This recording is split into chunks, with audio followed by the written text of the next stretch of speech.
हर हर महादेव। माता पार्वती की जय। सबसे पहले अपने गुरुदेव के चरणों में प्रणाम करती हूँ। माता गौरा के चरणों में प्रणाम करती हूँ।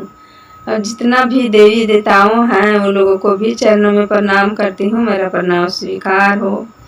और सभी यूट्यूब फैमिली जो मेरा वीडियो देखते हैं सुनते हैं उन लोगों को भी चरणों में प्रणाम करती हूँ। मेरा प्रणाम स्वीकार हो।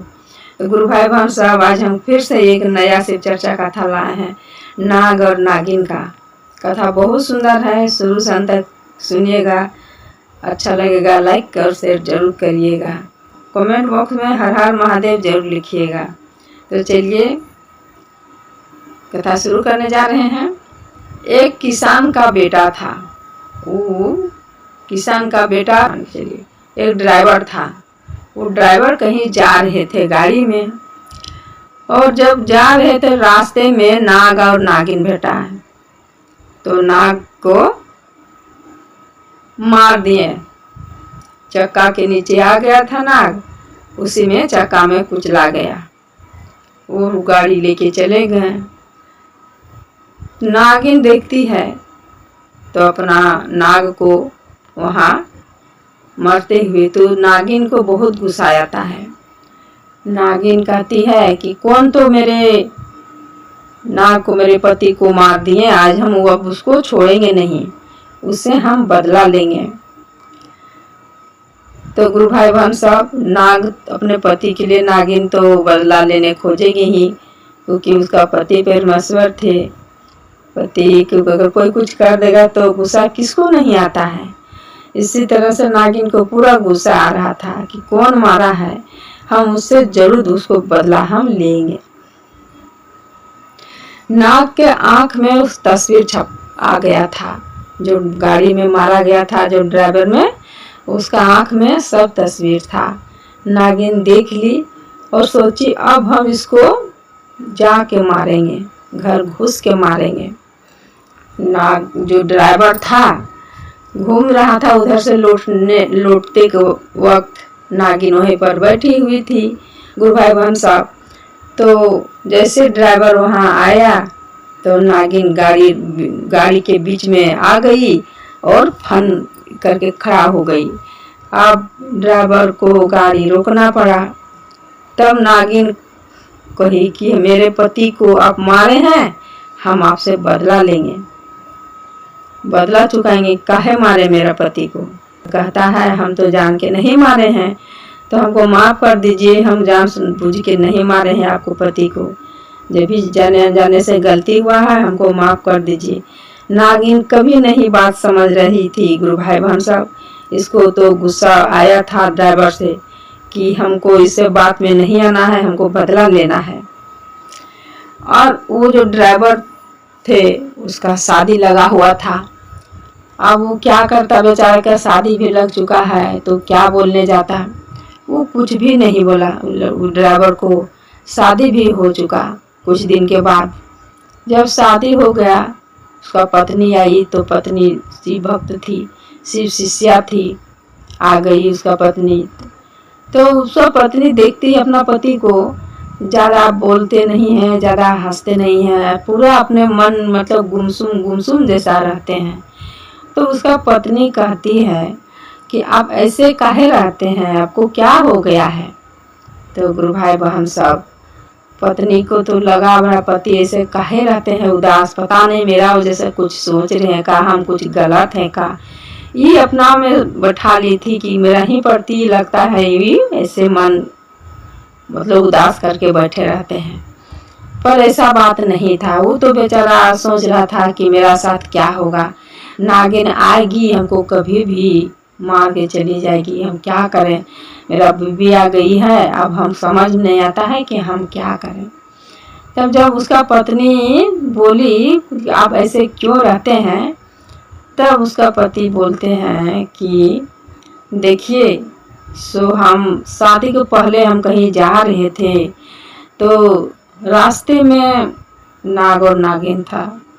अब हम जान के तो नहीं मारे, नाग जो था कुचला गया वहीं और मर गया, दम तोड़ दिया। तो नागिन हमको कहती है कि हम बदला लेंगे। तो मेरा जीवन का कोई भरोसा नहीं, कब मेरा साथ क्या होगा। हमको धमकी दी है तो कभी भी आके मेरा साथ कुछ कर सकती है। तो देखिए गुरु भाई बहन सब, शिव के शिष्या थी उसका पत्नी, उसका कितना शक्ति था। उसका पत्नी बोली अपने पति से कि एक काम करिए, जाइए आप कुम्हार घाट से 3 गो ढकनी लेके आ जाइए, जल्दी जाइए और 3 ढकनी लेके आ जाइए। वो बेचारा जल्दी जल्दी गए हैं और 3 ठो ढकनी लेके आए। और उसका पत्नी बोली कि और दूध लेके जाइए, गौवाला घर से दूध ले आइए, हमको दूध की भी जरूरत है। दूध ले आए, सब कुछ ला दिए, जो जो चीज मांगी उसका पत्नी सब लेके आए। बेचारा डर से कौन ऐसा चीज क्या होगा जो मेरा ये जो घटना हुआ है, ये घटना के कारण जो बने हैं वो ग्रह मेरा कट जाए। उसका पत्नी कहा कि 3 ढकनी उसका पति ला दिए। तो एक ढकनी में दूध की और दूसरा ढकनी में नमक की और तीसरा ढकनी में वो दूध और लवा रख दी। 3 जगह, 3 बाहर के दरवाजा में रखी दूध, बीच के दरवाजा में रखी नमक और जहाँ उसका पति सोए हुए थे वहाँ रख दी दूध और लवा। अब वो जो नागिन थी उतना दूर से आ रही थी, पूरा एकदम धूप में, कड़क धूप में। तो नागिन को पूरा भूख प्यास लगा हुआ था गुरु भाई बहन सब, और गुस्सा से वो अपना कुछ उसको दिख नहीं रहा था। वो सोच रही थी कि कब हम पहुंचे और कब हम उसको मारें कि मेरा कलेजा, मेरा शांति हो जाएगा, मेरा आत्मा शांति हो जाएगा। उसका नागिन ये चीज सोच रही थी। पूरा धूप में, कड़क धूप में आ रही थी, उसको प्यास लगा ही था। लेकिन वो रास्ते में आते प्यास तो कहीं पी नहीं, पूरा प्यास में थी। जब दरवाजा आई, दरवाजा जब फर्स्ट दरवाजा में उसको दूध मिला तो दूध पी ली। अब दूध पी तो उसको अंदर से आत्मा ठंडा हो गया, भूख मिट गया उसको। अब भगवान, वो बोलने लगी, भगवान से मनाने लगी कि हे भगवान, हे गुरुदेव, जो भी यहाँ दूध रखे थे हम पिए, मेरा बहुत अच्छा लगा प्रभु, उसको कभी कुछ नहीं होने दीजिएगा, उसको घर में अन्न धन से भर दीजिएगा भगवान, जो हमको दूध, मेरा लिए दूध रखी थी और जो हम दूध पिए। इस तरह का आशीर्वाद वो नागिन दी। उसके बाद वो आगे के दरवाजा जैसे पहुंची तैसे वहाँ नमक रखा हुआ था ढकनी में। तो जैसे मुंह डाली तो मुंह में नमक आया उसका, और नमक तो थोड़ा सा चाट ही ली। नमक चाट के फिर कुछ दूर आगे बढ़ी कि भीतर घर में जहाँ उसका पति सोए हुए थे वहाँ वो जाके, और दूध लवा था, वो जाके फिर वहाँ दूध और लवा नागिन खा ली। जैसे दूध लवा खाई और वहाँ भी भगवान से प्रार्थना करने लगी कि हे भगवान, जो भी यहाँ दूध और लवा रखे थे उसको सदा सुहागन बना के रखिएगा भगवान, उसको घर हरा भरा करके रखिएगा, उसका घर में कभी दुख नहीं पहुँचने दीजिएगा भगवान।